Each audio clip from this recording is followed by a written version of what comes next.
tuk. Čau, Anna. Kāda kārtība?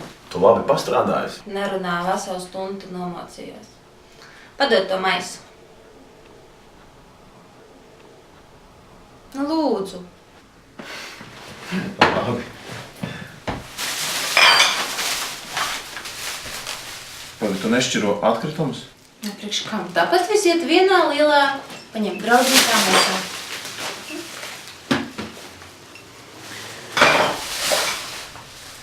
Vai tu zināji, ka viena šāda pārstrādāta stikla pudele ļauj ietaupīt enerģiju, kas ļauj 100 vatu lampiņai degt 4 stundas, vai televizoram strādāt 30 minūtes?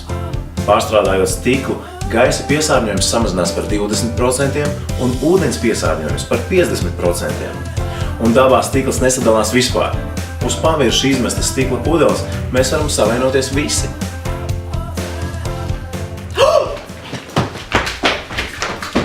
Ko es tādu pateicu? Anna, pagā! Kur tu?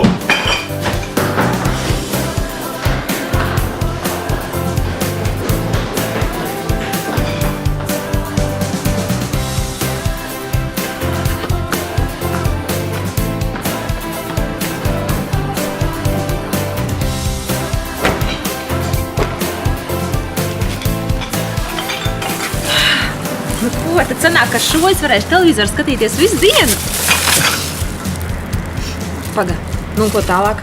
Tālāk Anna uzvelc jāku un nesāk sevies un dod man to maisu. Paldies. Mēs to vedīsim uz stikla šķirošanas konteineru, es tev parādīšu. Šķirošanas konteineri ir atrodami visā Latvijā. Internetā var atrast sev tuvāko.